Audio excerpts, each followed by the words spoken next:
It's fizzling out, still bringing some rain for a time across East Anglia and the southeast through the early afternoon, but it is scooting away fairly rapidly. Sunshine follows and a few showers for North Wales, northwest England, and particularly western Scotland, where they're falling as snow over the hills. A scattering of showers coming in on a brisk breeze for Northern Ireland. It is breezy, but it's pretty mild across the south, 11, 12 degrees. Further north, closer to average in single figures. We'll keep the showers coming in across Scotland this evening. Still some snow over the hills. Mostly rain at lower levels. The showers elsewhere easing off, so much of England and Wales having a dry night and a clear night and a bit of a cold one as well. Enough breeze to stop towns and cities dropping to freezing, but certainly rural areas, some pockets of frost possible. We start off with more wet weather then across Scotland, and this weather front is going to be slower to head southwards, so quite a wet day over the Highlands, the rain turning increasingly to snow, but also pushing into the central belt and Northern Ireland, so a soggy afternoon here. For England and Wales, most places dry, just a few showers drifting into South Wales, the Midlands and southwest England. Sunny spells across the east, but it's going to get windy, particularly to the east of the Pennines, northeast England up to eastern Scotland. Very gusty conditions through Wednesday afternoon, and increasingly the winds picking up and bringing more snow showers through Wednesday night across western Scotland and Northern Ireland. So we're quite concerned about this area here, that cold front pushing south, introducing the cold air everywhere, but some snow and strong winds likely in the northwest as we go into Thursday. That's all your weather from me for now. Goodbye.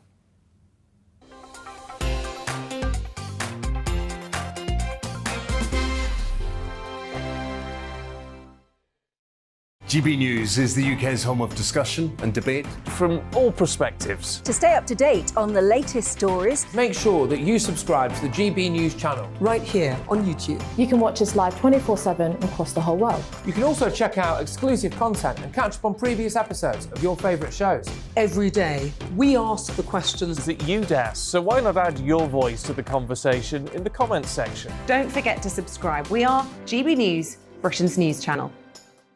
Every night at 11 on GB News, we bring you the next day's stories the day before.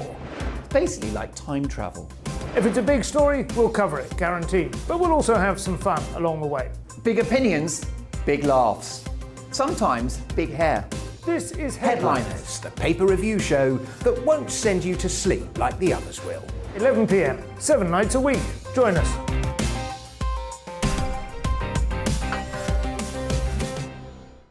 Hello there, I'm Eamon Holmes. And I'm Isabel Webster.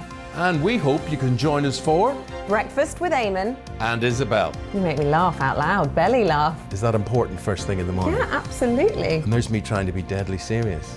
News is a serious business. Yeah, I have to rein you in sometimes. Well, it doesn't stop us laughing at it. It doesn't stop us having an opinion on what's going on. Yeah. And it certainly will not stop us reflecting what you think. Weekdays from 6 to 9:30 on GB News. I'm Dan Wootton. Join me Monday to Thursday from 9 to 11 for the feistiest and most fun news debate on TV, where free speech reigns. I'll bring you a sharp take on the day's biggest stories, bombshell newsmaker interviews, and A-list guests. And I guarantee you, no spin, no bias, no censorship, and no reason to go to bed. That's Dan Wootton Tonight, Monday to Thursdays from 9 on GB News.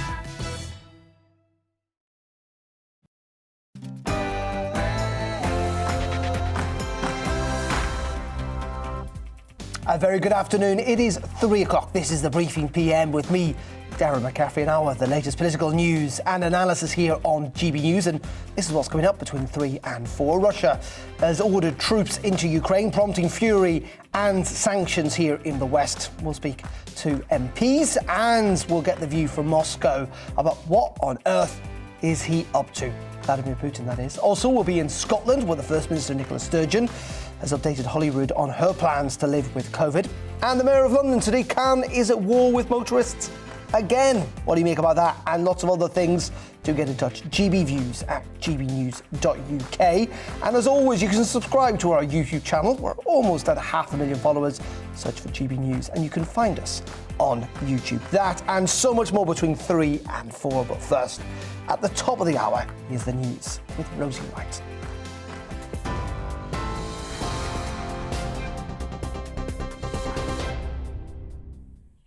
Good afternoon. It's just 1 minute past 3. I'm Rosie Wright here to keep you up to date on GB News. Now, the UK has imposed sanctions against 5 Russian banks and 3 very high net wealth individuals. The Prime Minister announced the first barrage of measures against the Kremlin as he warns Vladimir Putin appears set on overrunning Ukraine. Boris Johnson told MPs that Russia's deployment of troops into parts of eastern Ukraine, which Moscow now recognises as independent states, amounts to a renewed invasion of the country. If the worst happens, then a European nation of 44 million men, women and children would become the target of a full-scale war of aggression, waged without a shred of justification for the absurd and even mystical reasons that Putin described last night. Unless the situation changes, the best efforts of the United States, of this country, France, Germany and other allies to avoid conflict through patient diplomacy may be in vain. Ukraine's President Volodymyr Zelensky says the country may break ties with Russia. I would like to tell you that I've received a request from the Foreign Ministry. I will consider the issue of severing diplomatic relations between Ukraine and the Russian Federation. Immediately after our press conference, I will consider this issue as well as other issues like our steps regarding escalation by the Russian Federation. Of course, this is a developing story and we'll keep you up to date here on GB News. Now, in other news, Scotland's First Minister has announced the legal requirement to wear face coverings in shops and on public transport will end on March the 21st. Nicola Sturgeon says that using restrictions to suppress infection is no longer as necessary as it once was. Coronavirus passports are also being scrapped for nightclubs and large events. However, in contrast to England, the Scottish Government will continue its free testing programme and will advise people who test positive to keep isolating. This change is possible because widespread vaccination coverage and better treatments have reduced the direct harms of the virus. As a result, using restrictions to suppress infection is no longer as necessary as it once was, and given the wider harms caused by protective measures, it is no longer as justifiable either. The Queen has cancelled some planned virtual engagements that were supposed to be taking place today, as she's still suffering from some cold-like symptoms due to COVID-19. It's according to a statement from Buckingham Palace. They say Her Majesty is experiencing mild symptoms and will continue with light duties. It's understood plans over the coming week will be decided nearer the time. Now, some health leaders, charities and unions have raised concerns over Boris Johnson's Living with COVID plan that was unveiled yesterday. The Prime Minister announced that free universal testing for the general public would be scrapped in April. It's not been confirmed if that includes healthcare workers. The NHS Confederation say 94% of health leaders say staff shouldn't be paying for tests. A charity's warning most women don't know the key symptoms of ovarian cancer. A poll for Target Ovarian Cancer found the majority of women didn't recognise bloating, abdominal pain and feeling full as warning signs. It also found GPs were too quick to dismiss symptoms. Well, Deputy Chief Executive of the charity, Alex Holden's calling on the government for more education. The symptoms are fairly clear. Even in early stages of ovarian cancer, the vast majority of people will experience those symptoms as well. So it would be just to consider it early. So we asked GPs to be thinking about it earlier and also women to be raising it earlier as well. If women were going to GPs and saying, actually, have you thought about ovarian cancer, that would also help. Flood-hit communities are urging the government to fund permanent defences as dozens of homes along the River Severn have been evacuated.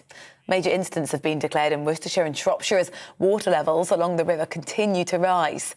The Environment Agency is warning families and businesses in the West Midlands and the north of England to be prepared for significant flooding until tomorrow. Telford and Wrekin Councillor Sean Davies had this to say. Whole swathes of this area aren't protected by any flood defences at all. Those properties and businesses that have got the temporary flood defences, which are deployed when the time is right, that's a huge amount of disruption. And I do think we do need to see a significant investment from the government around this. This is no longer a once in a 100-year event. This is something that's going to be with us time and time again, and we need permanent solutions. You're now up to date here on GB News. I'll bring you more as it happens. Now let's head to the briefing with Darren McCaffrey.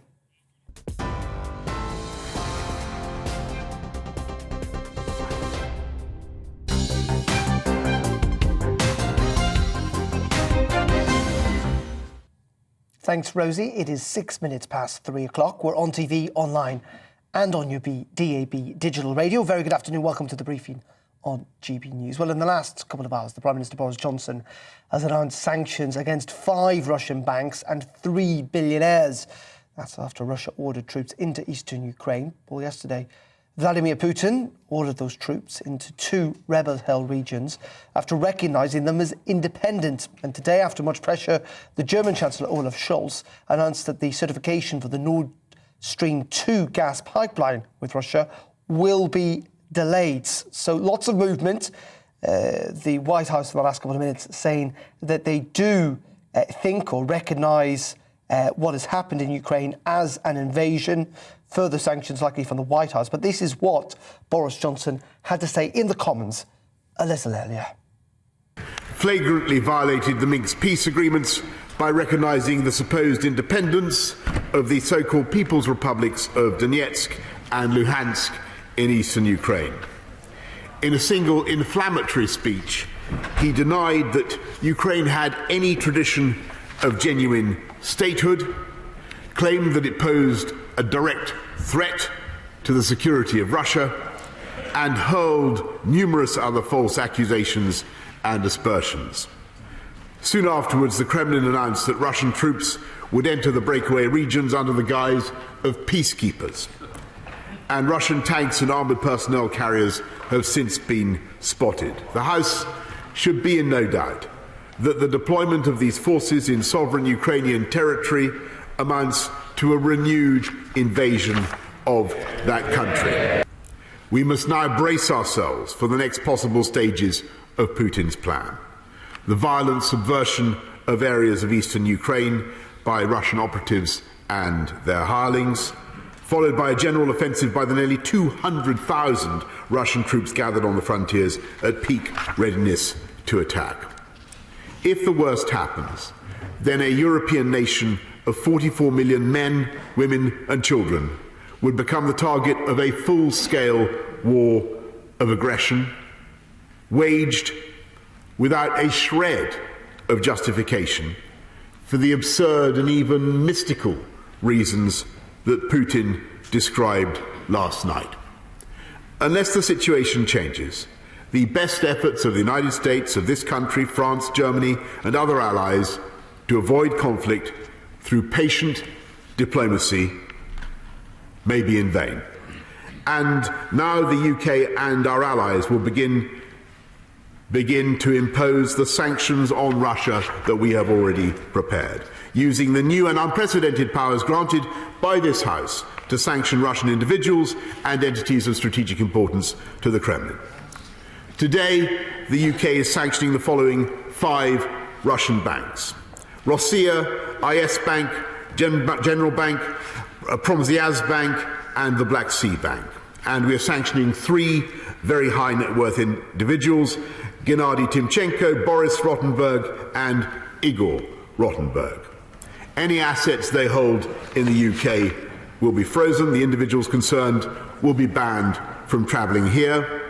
And we will prohibit all UK individuals and entities from having any dealings with them. This is the first tranche, the first barrage of what we are prepared to do. And we hold further sanctions at readiness to be deployed alongside the United States and the European Union if the situation escalates still further. Last night, our diplomats joined an emergency meeting of the UN Security Council, and we will raise the situation in the Organisation for Security and Cooperation in Europe.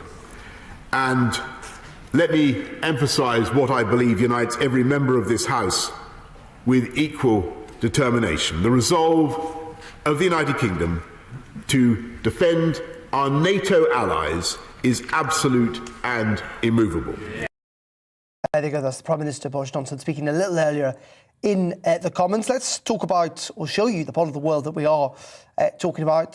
This, of course, Ukraine there in Central Europe, bordering alongside Russia. Those are the 2 breakaway provinces that we're talking about. Now, much of the area is already held, it must be said, by rebels or separatists with strong links to Russia. But Vladimir Putin last night saying he will recognise these new two independent states. As you can see, of course, Crimea there at the bottom left-hand side of your screen, already annexed by Russia back in 2014. As I say, in the last couple of minutes, Washington is now calling those moves an invasion, setting the stage for stronger sanctions. Well, let's bring in the thoughts of two MPs now. Christian Blunt is the former chairman of the Foreign Affairs Select Committee, and Labour's Graham Stringer is a member of Parliament for Blackley and Broughton. Thank you, gentlemen, for joining us. Crispin, let's start with you, first of all. Do you think these sanctions announced by the Prime Minister today go far enough? Well, they're only the start, as the Prime Minister made clear. Plainly, there's a very long way to go in terms of economic pain that the Russians are going to have to bear if they continue down the route they've started on. Where should potentially the UK go next then? I mean, there's a thought that, even with the coordinated action with the EU in Washington, that the Russians, in the grand scheme of things, as Sergei Lavrov, the foreign minister, was suggesting today, that sanctions, they're expecting sanctions. It's not going to change the game, is it? Well, if you cut off access to the capital markets, it means that they can't raise any money in London. They won't be able to raise any money in the United States. They won't be able to raise money in the European Union if our sanctions are all robust. And that starts to freeze out the opportunities for investment in Russian capacity, as well as freezing the assets of the banks that have been targeted and their ability to conduct financial transactions, as well as the assets of the individuals identified. There is a much longer list of individuals, and we should be looking at the list that Mr. Navalny has produced of people who are close to Putin. I think there are 32 names on that list, and we should be looking to sanction them. And thanks to the Magnitsky sanction arrangements we've now got on the statute book, we've got the capacity to do that.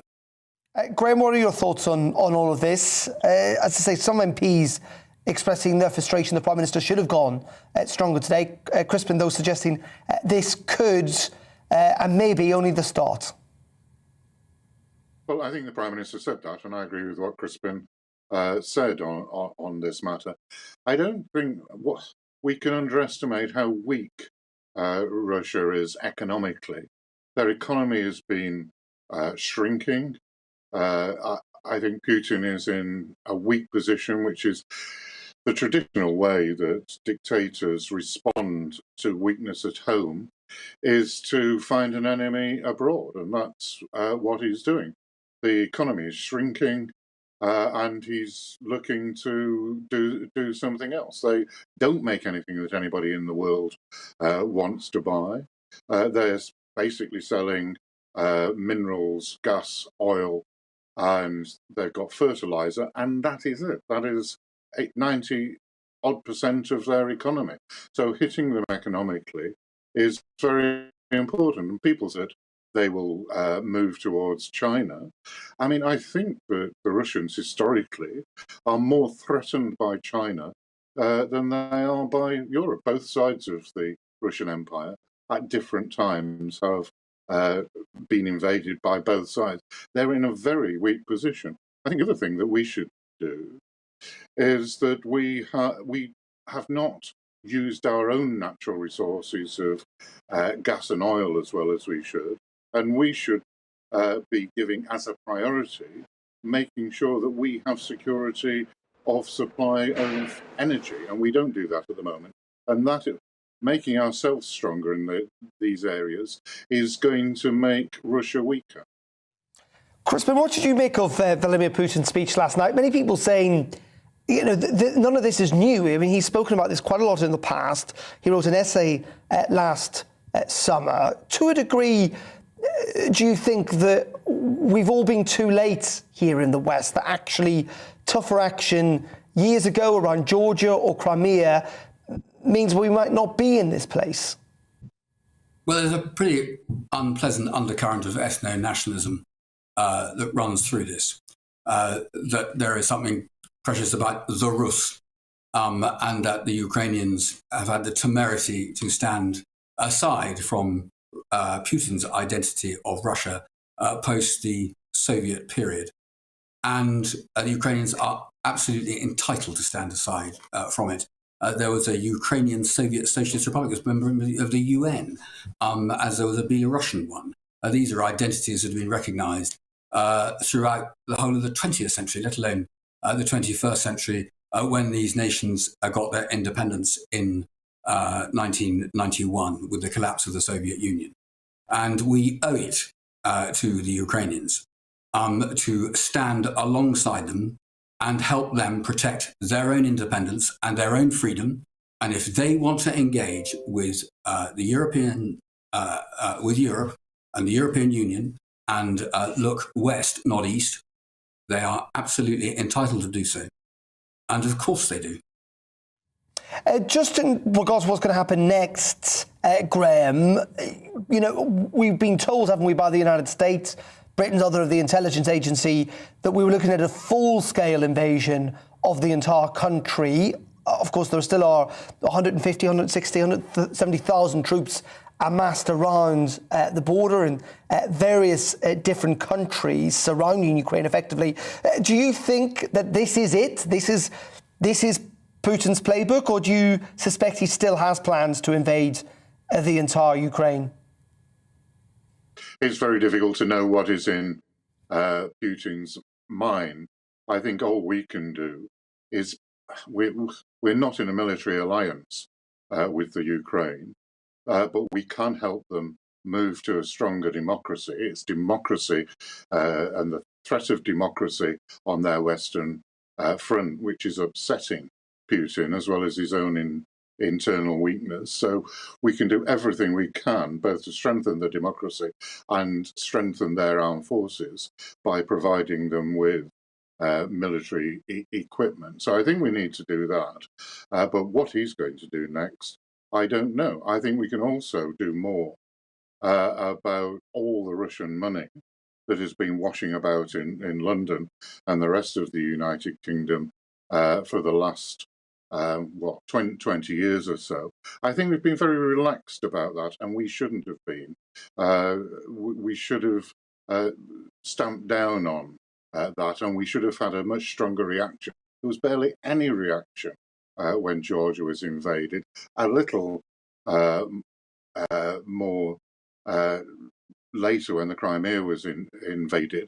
But our reaction internationally wasn't strong enough to those events, and we need to get this event right in terms of our response, so it restricts Putin. Putin, make no mistake about it, Putin is under threat because the economy is declining and he is so weak. Just very finally on that, Crispin, in terms of money here in the UK, Russian money, we know the oligarchs have set up shop, essentially, particularly in London, over the last couple of decades. And, this is not a party political thing to a degree. It happened to Labour as well. Is it time that now came to an end, that there's a full stop put at the end of all of that?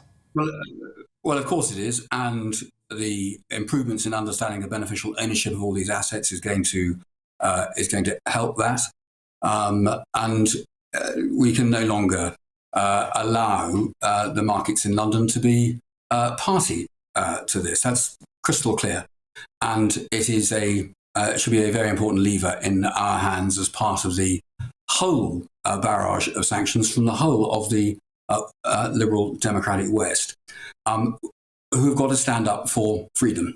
And we've got to stand up for freedom and democracy and the rule of law, which Ukrainians deserve just as much as anyone else. And frankly, the Russians deserve it as well. They have been governed now for over 2 decades by someone who, frankly, is a gangster, where more journalists have been killed, I think, than anywhere else, have been imprisoned, where the rule of law is a pretty laughable concept in Russia. And it's now time for us to insist that Russia now follows the international rules of the road. Now, that is going to imply, if Russia decides to escalate this action beyond the territories that are already occupied by separatists some quite difficult questions about making sure that the Ukrainians have a war-winning capability. And people should perhaps pay attention to the cyber and air battles, which is where, in the end, Ukrainian ground forces will certainly, I believe, possess the determination to hold their territory if they are attacked by the Russians. But we need to make sure they win. OK, gentlemen, really appreciate your time, your thoughts and your analysis this afternoon. Christian Blunt there and Graham Stringer joining us both from Parliament. OK, it is 22 minutes past 3 o'clock. We're going to take a quick commercial break here on GB News. In just a couple of minutes, we're going to be in Scotland. We're going to be also talking about changes to road tax in London and about cannabis and its scourge on Britain. That and much more in just a couple of minutes. Stay tuned. My name's Tom Harwood, and every weekday we bring you The Briefing live from 9:30am. The stories, analysis and live debate that you need to hear. Quite right, Tom, of course. Was this something that had been considered at all? Difficult to answer. Gas-guzzling helicopters circling. Noise is being made here. Joe Biden walking out. Thank you very much for joining us. Don't miss it. The Briefing with me, Tom Harwood, Monday to Friday, 9:30am on GB News.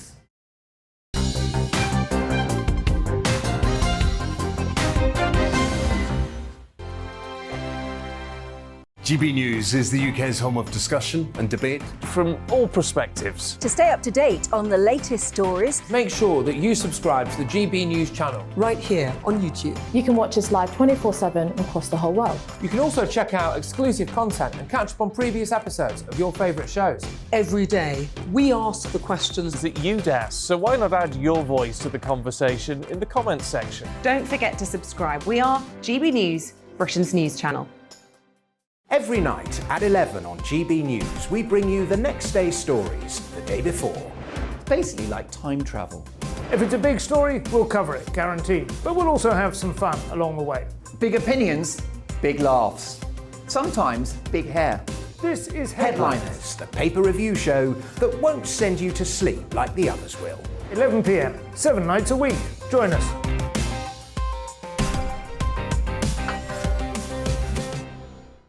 Hello there, I'm Eamon Holmes. And I'm Isabel Webster. And we hope you can join us for Breakfast with Eamon and Isabel. You make me laugh out loud, belly laugh. Is that important first thing in the morning? Yeah, absolutely. And there's me trying to be deadly serious. News is a serious business. Yeah, I have to rein you in sometimes. Well, it doesn't stop us laughing at it. It doesn't stop us having an opinion on what's going on. Yeah. And it certainly will not stop us reflecting what you think. Weekdays from 6 to 9:30 on GB News. I'm Dan Wootton. Join me Monday to Thursday from 9 to 11 for the feistiest and most fun news debate on TV, where free speech reigns. I'll bring you a sharp take on the day's biggest stories, bombshell newsmaker interviews, and A-list guests. And I guarantee you, no spin, no bias, no censorship, and no reason to go to bed. That's Dan Wootton tonight, Monday to Thursdays from 9 on GB News. My name's Tom Harwood, and every weekday we bring you The Briefing live from 9:30am. The stories, analysis and live debate that you need to hear. Quite right, Tom, of course. Was this something that had been considered at all? Difficult to answer. Gas-guzzling helicopters circling. Noise is being made here. Joe Biden walking out. Thank you very much for joining us. Don't miss it. The Briefing with me, Tom Harwood, Monday to Friday, 9:30am on GB News. Join me, Gloria De Piero, Monday to Thursday at noon for The Briefing. We go to the parts of Parliament that you won't see elsewhere. Plus, there's exclusive interviews with MPs from all parties. But quite often, they paper over the real truth. Why does a working class lad like you join the Tories? That's a good question. Don't miss it, Monday to Thursdays at noon on GB News.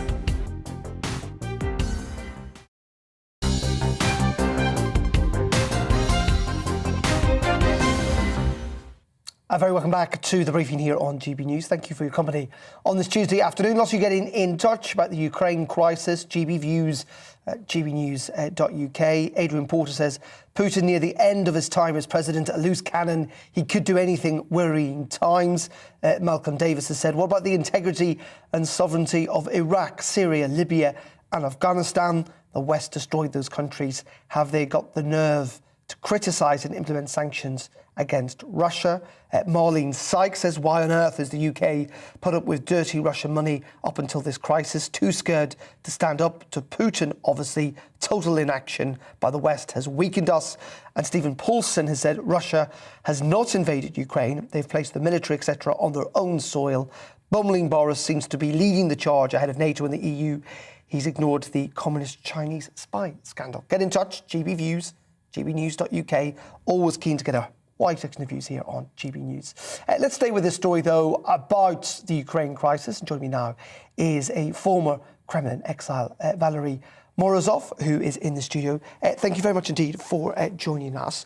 First of all, Vladimir Putin, in his speech last night from the Kremlin, seemed to be suggesting that Ukraine didn't have a right to exist, that it should be part of the kind of wider Russian empire. How widely is that view, do you think, shared in Russia? I think this is misunderstanding. Putin actually said different thing. He said that Ukraine has been given the state and opportunity to create an independent state for the first time in history by communists, by Lenin. Yeah. More than this, because Ukraine was agricultural land mostly and nationalistic. Lenin decided to give to get united with some territories of Russia where they were working class, because communists, they thought that and believed that through the working class they will be able to to control the situation. So these areas were set up as a separate state. But what Putin said is that you started addressing Ukrainians. He said you started decommunization. You took down all the monuments of Lenin, who was actually the founder and creator of your state. Yeah. And he says, if you want to go with decommunization, then what are you doing? What will you do with this land? What is his intention here, do you think? I think that, the thing is that collapse of the Soviet Union and in different republics actually was initiated by Russians and by Moscow. Not actually Moscow, but actually... 90%, I think, of Ukrainians backed having an independent country. Yes, of course. No, I am not saying that they've not backed. Though before the collapse of the Soviet Union, there was an opinion poll, and there was a referendum, and most of the Ukrainians voted for the Soviet Union to remain. But then, when actually Yeltsin and his group initiated the collapse, then they, of course, they supported, and they had dreams to, because Ukraine was the most developed republic in the Soviet Union. From economic point of view, from industrial point of view, GDP of Ukraine in 1990 was more than GDP of China. Okay. And it was fourth or fifth state in Europe. And so is Vladimir Putin doing this either because of this grand sense of trying to undo some of the collapse of the Soviet difference? Union? No. The difference. Or is this weakness at home? The reason, just. Yep. A weakness in home, that is a separate subject. There are two reasons. First, Ukraine became anti-Russian, highly nationalistic. Radical nationalism is the main ideology. And historically, there was a huge conflict between pro-Soviet Ukrainians and radical nationalists, because they were, during the Second World War, they were in the Hitler's army, let us put it like this. And there was a real cruelty in, they're fighting with Soviets and Soviets fighting with them. Not only Russians, but also Ukrainians. So this remains. This is one reason. And the second reason, of course, he wants to establish their pro-Russian regime.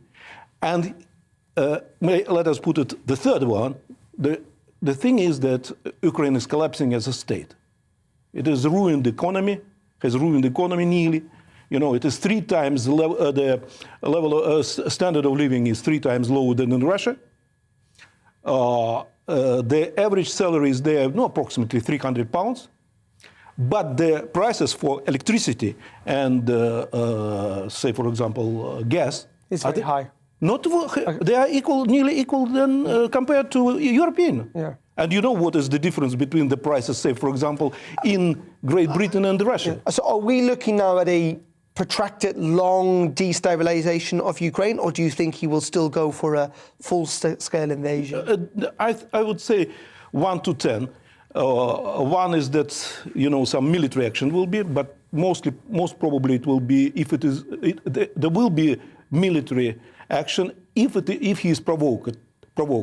But actually, I think that there will be.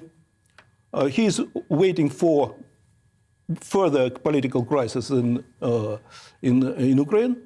Maybe there will be Maidan, the second new Maidan, or there will be political crisis because Zelensky now as a president, say for example during elections time, he is the very weak, the weakest and most unpopular president in Ukraine.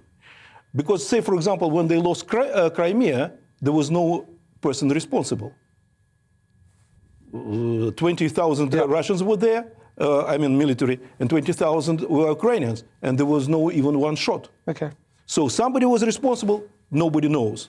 Here, Zelensky is responsible. Okay. We're going to see how it plays out, of course, in the days, weeks, and I suspect months to come. Valerie, thank you very much indeed. Valerie Morozov's there joining us in the studio to talk about the latest on Ukraine. OK, it is just after 3:30. Coming up here on The Briefing, we'll be in Scotland where Nicola Sturgeon has been updating MSPs on plans to live with COVID. We'll also be talking about cannabis and its scourge on Britain. But first, before all that, here's the very latest news with Rosie Wright.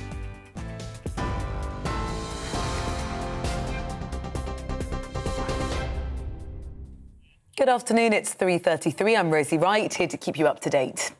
The UK has imposed sanctions against 5 Russian banks and 3 very high net wealth individuals. The Prime Minister announced the first barrage of measures against the Kremlin as he warns Vladimir Putin appears set on overrunning Ukraine. Boris Johnson told MPs that Russia's deployment of troops into parts of eastern Ukraine, which Moscow now recognises as independent states, amounts to a renewed invasion of the country. Scotland's First Minister has announced the legal requirement to wear face coverings in shops and on public transport will end on March the 21st. Nicola Sturgeon says that using restrictions to suppress infection is no longer necessary as it once was. Coronavirus passports are also being scrapped for nightclubs and large events. The Queen has cancelled some virtual engagements that were scheduled for today. Buckingham Palace says Her Majesty is still experiencing mild cold-like symptoms after contracting coronavirus and will continue with light duties. Flood-hit communities are urging the government to fund permanent defences after dozens of homes along the River Severn were evacuated.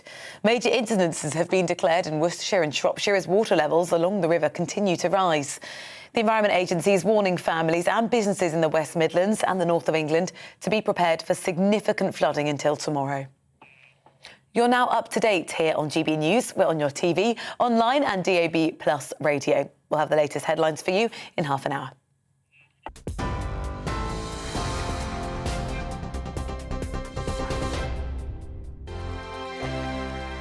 GB News is the UK's home of discussion and debate from all perspectives. To stay up to date on the latest stories, make sure that you subscribe to the GB News channel right here on YouTube. You can watch us live 24/7 across the whole world. You can also check out exclusive content and catch up on previous episodes of your favourite shows. Every day, we ask the questions that you'd ask, so why not add your voice to the conversation in the comments section? Don't forget to subscribe. We are GB News, Britain's news channel.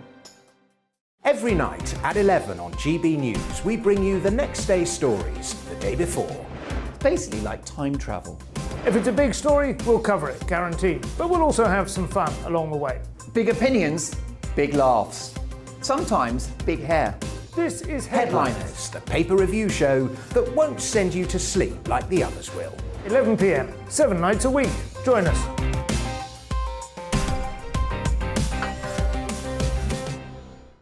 Hello there, I'm Eamon Holmes. And I'm Isabel Webster. And we hope you can join us for Breakfast with Eamon. And Isabel. You make me laugh out loud, belly laugh. Is that important first thing in the morning? Yeah, absolutely. And there's me trying to be deadly serious. News is a serious business. Yeah, I have to rein you in sometimes. Well, it doesn't stop us laughing at it. It doesn't stop us having an opinion on what's going on. Yeah. And it certainly will not stop us reflecting what you think. Weekdays from 6 to 9:30 on GB News. I'm Dan Wootton. Join me Monday to Thursday from 9 to 11 for the feistiest and most fun news debate on TV, where free speech reigns. I'll bring you a sharp take on the day's biggest stories, bombshell newsmaker interviews, and A-list guests. And I guarantee you, no spin, no bias, no censorship, and no reason to go to bed. That's Dan Wootton tonight, Monday to Thursdays from 9 on GB News.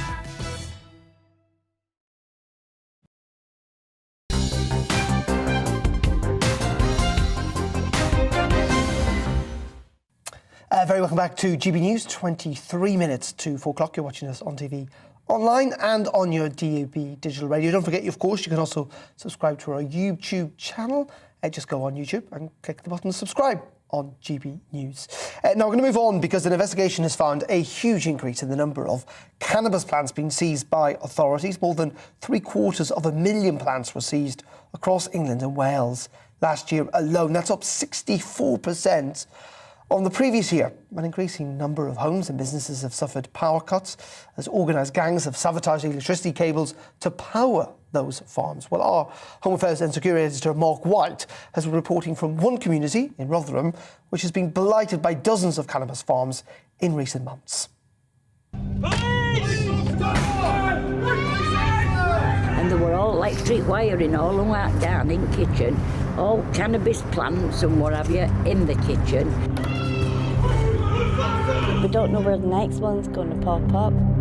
Every single street there are buildings boarded up because they were cannabis farms. Because this is a very lucrative illicit market.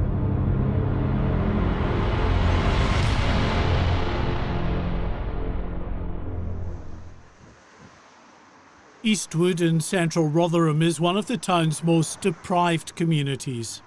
The day-to-day hardship faced by residents here is being compounded of late by the scourge of organised criminal gangs who've set up dozens of illegal cannabis farms. In street after street, the telltale signs, boarded up doors and windows on the many properties police have already raided. It's just got out of hand, really. Police are doing everything they can. Susan Herring has lived in this street for 50 years and, like so many of her neighbours, has had to deal with the consequences of a cannabis farm next door. It was horrible, you know, you were sat there and it was so weird all the time. And you didn't know whether there was somebody in or somebody not in, and because you never heard them speaking, it'd just be like movements. Increasingly, the experiences of Eastwood residents are being replicated right across the country. Here in Northampton, police uncovered one of the biggest cannabis farms discovered in years, hidden inside a disused nightclub. As you can see behind me, the road has been dug up. When we force entry into buildings, into cannabis factories, what we find normally is that the power has been bypassed. On this occasion, in the basement, we've noticed that obviously it's been bypassed on a larger scale than what we would normally find. The dangers of tapping into high-voltage power supplies are obvious, and their effects are often felt in local neighbourhoods in the form of regular power cuts. It's just been an absolute nightmare. Back in Rotherham, Sarah doesn't want us to show her face for fear of reprisals. But like so many here, she's suffered repeated interruptions to her electricity supply. We've had 33 power cuts since end of August. 33 power cuts? 33 power cuts. Lasting how long? About 3 hours maximum. On one day we had 3 power cuts on the same day. New figures show a huge jump in the number of cannabis plants seized from just over 500,000 in 2020 to more than 800,000 last year, an increase of 64%. That increase in illegally farmed cannabis is seen more widely in street-level drug dealing. Of the 223,000 drug seizures in England and Wales last year, 71% were cannabis seizures. In all, there were more than 168,000 Class B seizures of mainly cannabis last year, up 21% on the previous year. After 35 years in journalism, well, I'm not shocked by a lot these days, but we've walked around half a dozen streets in this neighbourhood, and every single street there are buildings boarded up because they were cannabis farms. In fact, in this street alone, there are 3 separate buildings now out of use. Across the country, the trade in cannabis is fueling growing levels of gang violence as criminals fight to control the market for a drug that has a higher profit margin than cocaine. Well, this is a typical street that we're in now, and indeed this is a typical house that you see boarded up. But Dr. Alan Billings is South Yorkshire's Police and Crime Commissioner. This property in Eastwood is one of more than 60 cannabis farms raided by his officers in the area in recent weeks. every one of the potted plants that I see is worth about £1,000 altogether. So even a small terrace house like this might have a dozen or more in each of the rooms, and every room will have plants growing in it. So it's a lot of money that they have.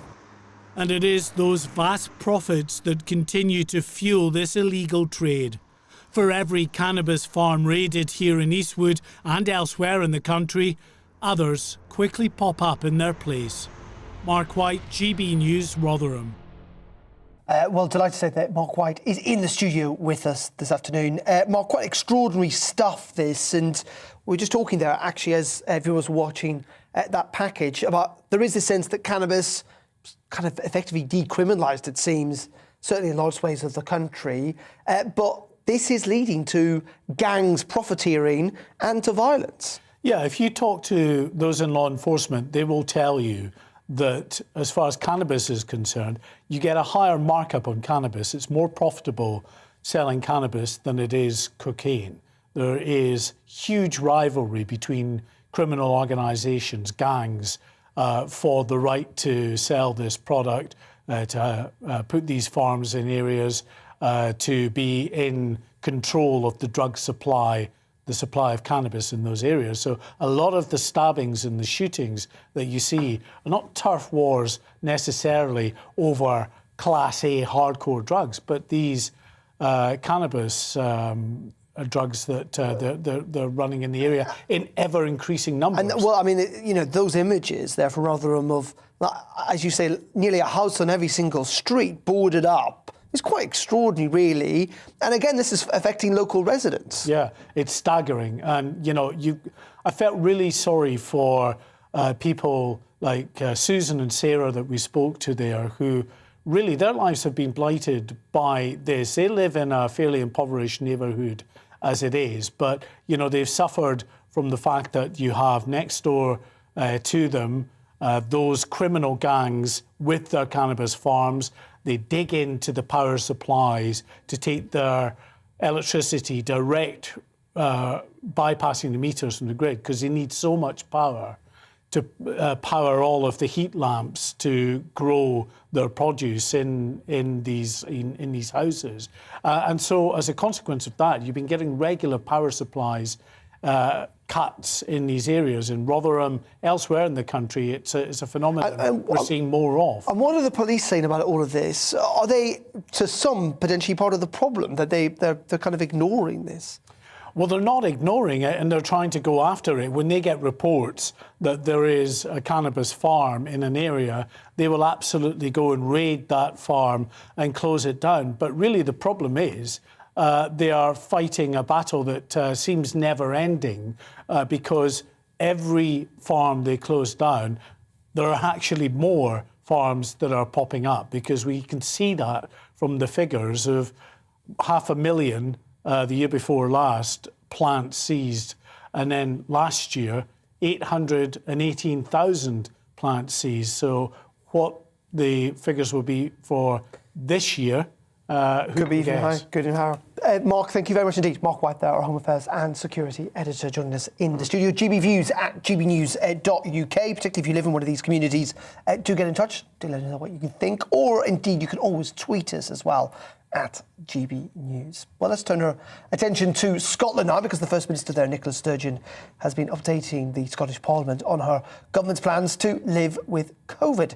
She's told MSPs that vaccine passports will be scrapped and that the wearing of face coverings will become guidance only and not law from the 21st of March. However, there are elements of the strategy that are different to the ones set out by the Prime Minister in England yesterday. Well, joining me now is the Scottish Conservative MSP, Dr Sandesh Kulhane.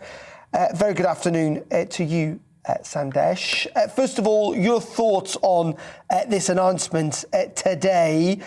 Some of the law not changing until later in March, which is still quite a long time away.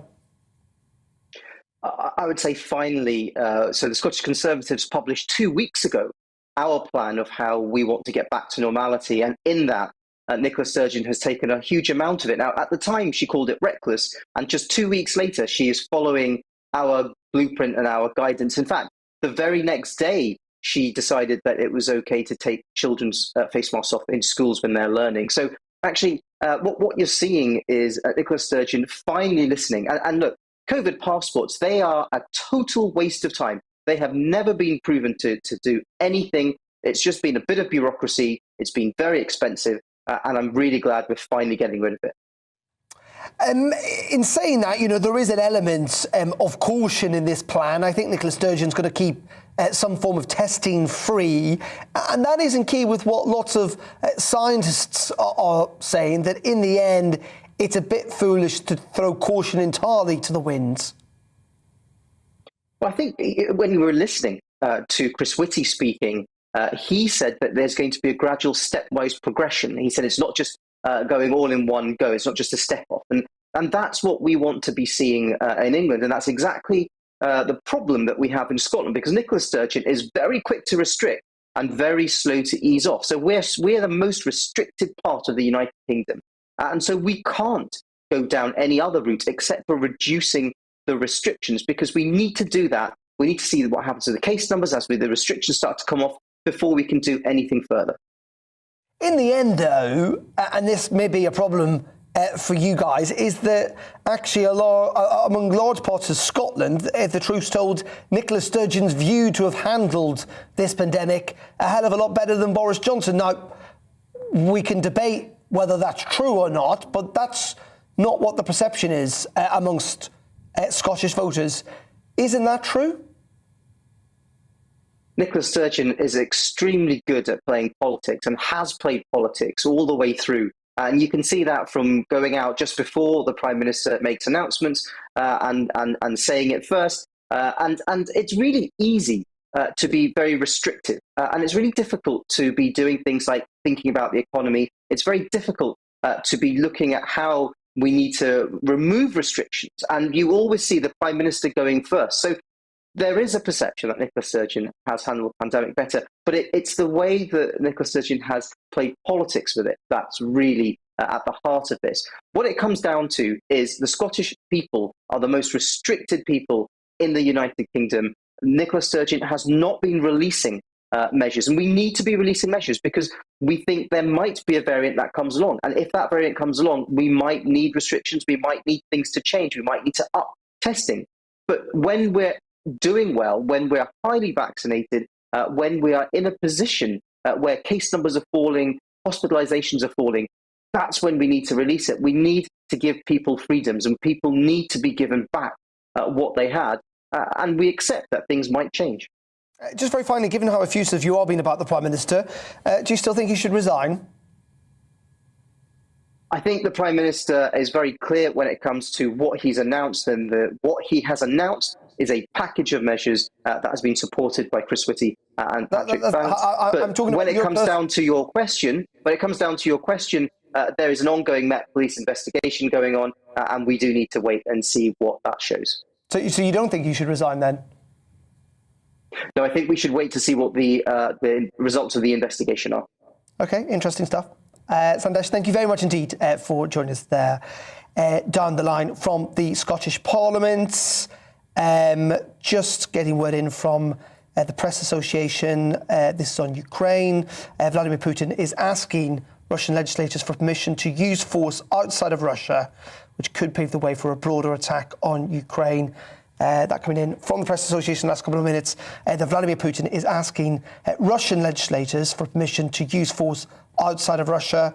Of course, that giving the suggestion that he may well want to use those troops in a combative way in Ukraine. We'll have more on that as we get it. Let's move on, though, because the Mayor of London, Sadiq Khan, has come up with a new set of proposals targeting petrol and diesel cars. The plans include a daily levy of £2, which could cost the average motorist £700 annually.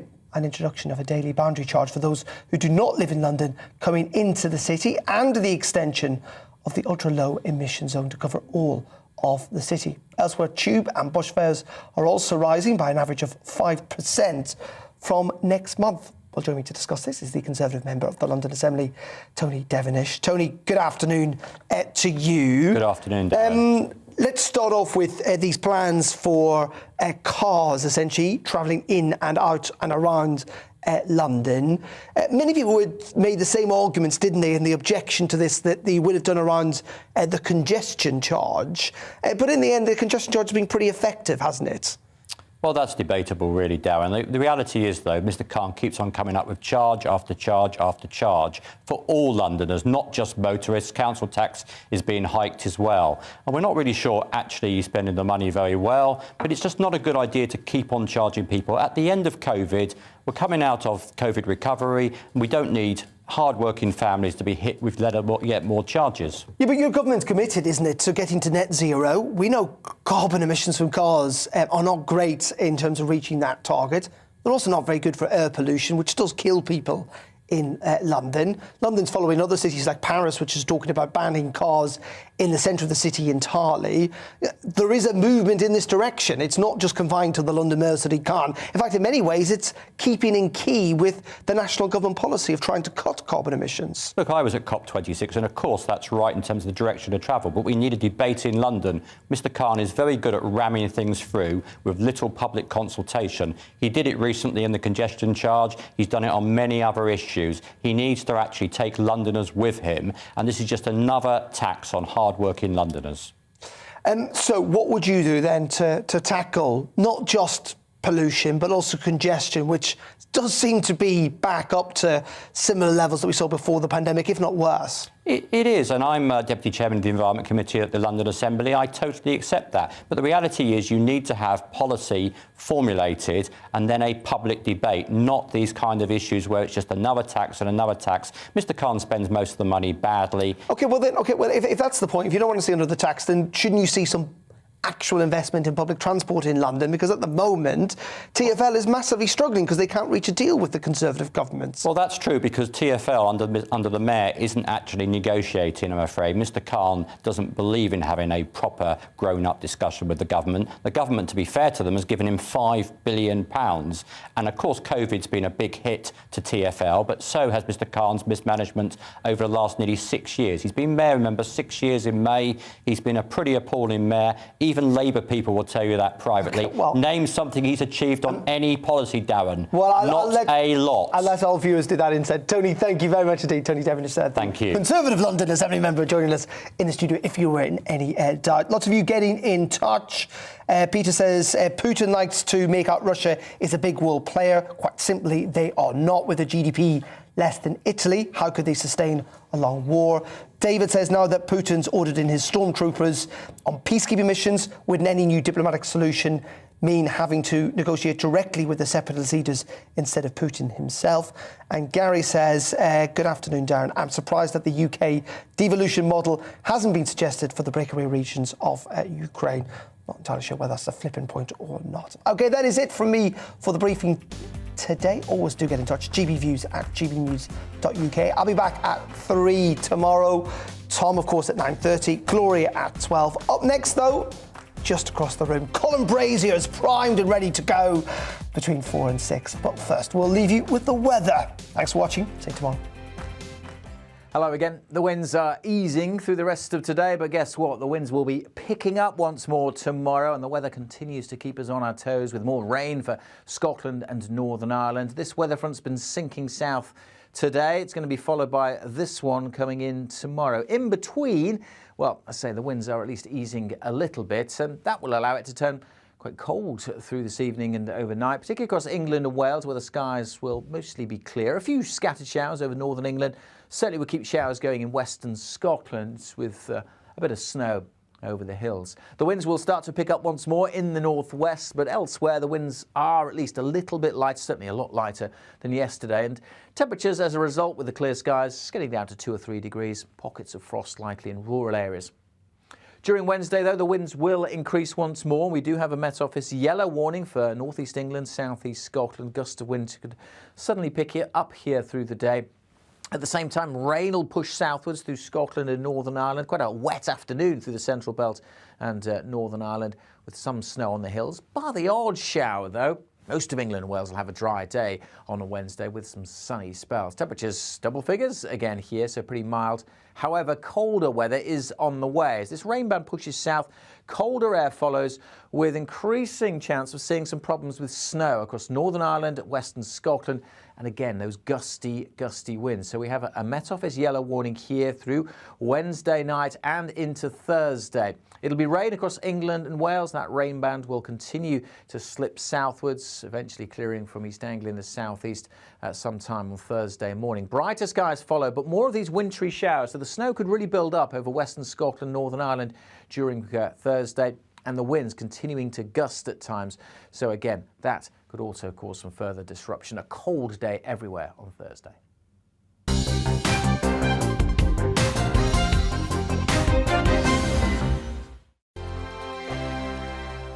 GB News is the UK's home of discussion and debate from all perspectives. To stay up to date on the latest stories, make sure that you subscribe to the GB News channel right here on YouTube. You can watch us live 24/7 across the whole world. You can also check out exclusive content and catch up on previous episodes of your favourite shows. Every day, we ask the questions that you'd ask, so why not add your voice to the conversation in the comments section? Don't forget to subscribe. We are GB News, Britain's news channel. Every night at 11 on GB News, we bring you the next day's stories the day before. It's basically like time travel. If it's a big story, we'll cover it, guaranteed. But we'll also have some fun along the way. Big opinions, big laughs. Sometimes big hair. This is Headliners, the paper review show that won't send you to sleep like the